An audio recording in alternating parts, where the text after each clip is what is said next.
Bonjour, aujourd'hui nous allons peindre quelque chose de simple. Nous allons peindre une pomme, mais en noir et blanc. Donc aujourd'hui, tutoriel pour les débutants, comment peindre une pomme en noir et blanc. Là, c'est notre modèle. C'est une photocouleur qui a été passée en noir et blanc et photocopiée. Donc dans un premier temps, on va faire une esquisse. Ça va être un travail de proportion. C'est-à-dire qu'on va, pour chaque élément, essayer de le placer par rapport à la feuille. C'est-à-dire que le haut de la pomme, à quelle distance il est du haut de la feuille. Le bas de la pomme, à quelle distance il est du bas de la feuille. Par exemple, la table, le fond de la table, est-ce qu'il est au tiers de la hauteur? Est-ce qu'il est au quart? Est-ce qu'il est à la moitié? C'est tout ça qu'on va définir. Et c'est ça qui va permettre d'avoir un dessin juste, en sachant que c'est une esquisse. Plus tard, on pourra rectifier.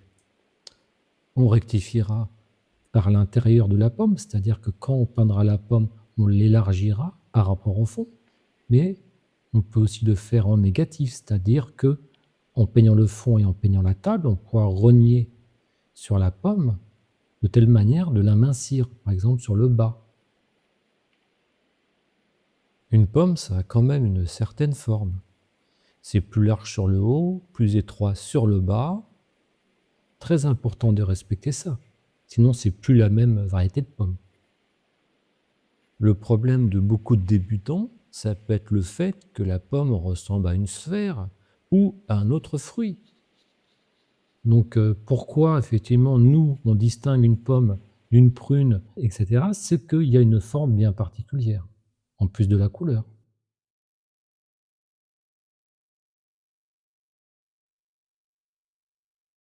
On dessine l'ombre portée de la pomme.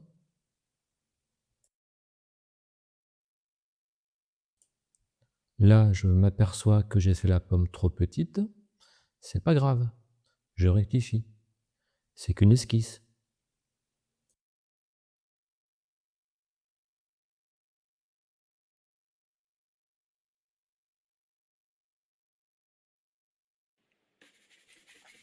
Là, on va commencer à remplir les zones les plus grandes du tableau.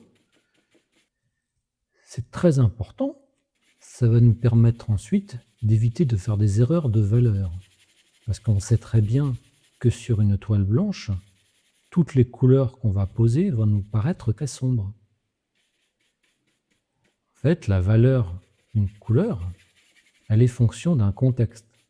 Elle est fonction de ce qui l'entoure. D'où l'intérêt de remplir les plus grandes zones du tableau très rapidement pour éviter de faire des erreurs de valeur. Par exemple, ici, la couleur que j'applique sur la partie gauche du fond, c'est une couleur approximative. Plus tard, elle va être amenée à être rectifiée.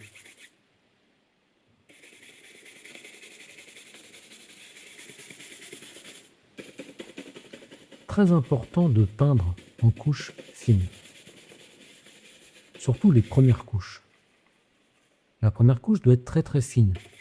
Ça évitera que, ensuite, quand on appliquera des couches plus épaisses, la première couche vienne influencer. Les couleurs viendront ensuite. Ça évitera de se retrouver avec trop de matière, d'avoir une peinture boueuse, en épaisseur, grasse. Donc, pour avoir une première couche fine, il faut mettre peu de peinture sur son pinceau, utiliser un pinceau à poil dur, type soit de porc, et légèrement frotter la toile. C'est la seule technique, parce que sinon, ça nous obligerait à utiliser un solvant, la térébenthine, de l'essence rectifiée, l'essence de pétrole, qui sont quand même assez toxiques. Donc l'alternative pour faire une couche mince comme première couche et sans utiliser de solvant, le mieux, c'est d'étaler la peinture, de frotter la toile, même si effectivement ça peut être un peu désagréable cette première couche, parce qu'il faut y mettre quand même de la force. Mais c'est pas toxique, c'est l'avantage.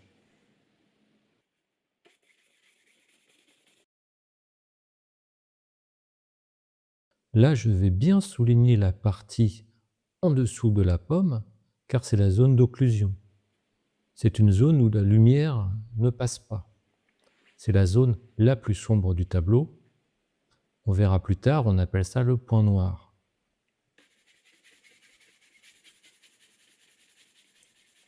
Autre intérêt de cette zone d'occlusion, elle vient souligner le bas de la pomme.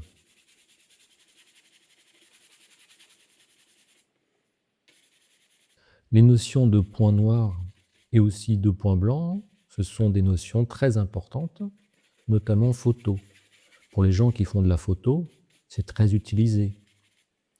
Il doit y avoir quelques pixels noirs dans la photo et quelques pixels qui sont blancs.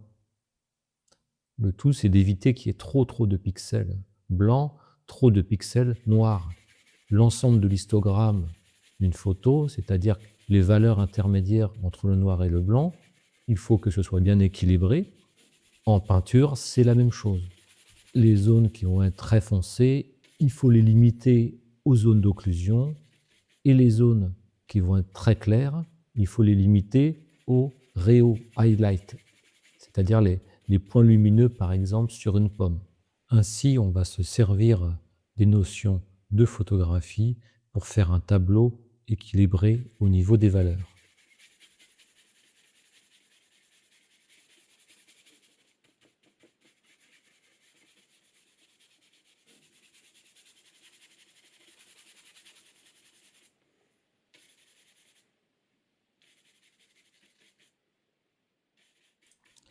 J'ai refait mon ombre portée et j'en ai profité pour rectifier le bas de ma pomme en négatif. Là, je suis en train de chercher mon volume, parce qu'avant tout, une pomme, c'est assez proche d'une sphère.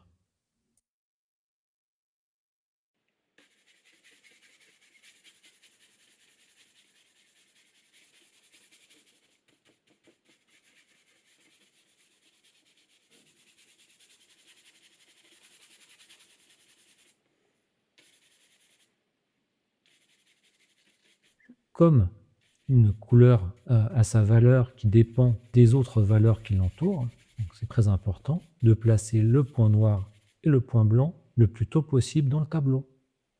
Là, c'est le moment où on va faire la tige, la partie la plus claire de la tige.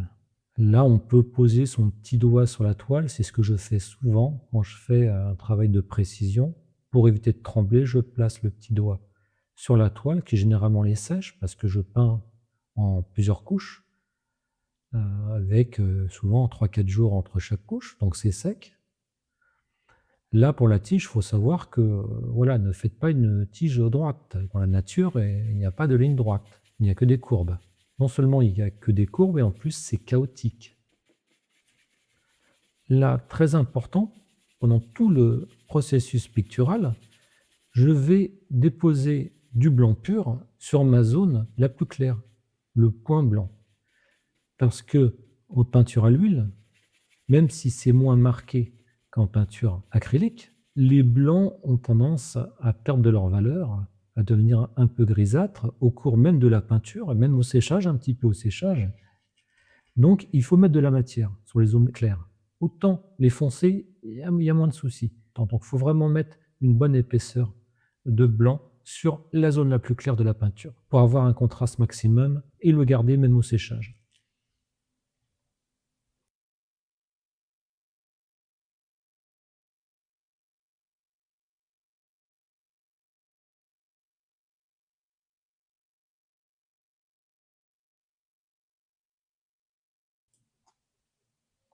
On souligne bien le bord de la table, la partie la plus éclairée de la table. Quelques petits détails. On peaufine. J'espère que vous n'avez pas fait l'erreur de mettre trop de peinture, mais que vous avez bien peint en couche mince. Sinon, c'est difficile de s'en sortir avec une peinture faite à la prima. On arrive à la fin du tableau. On a passé à peu près 1 heure, 1 heure et demie. C'est suffisant. Le résultat est correct. J'espère que vous avez appris des choses ou que ça va vous inspirer. Merci d'avoir regardé cette vidéo et à la prochaine.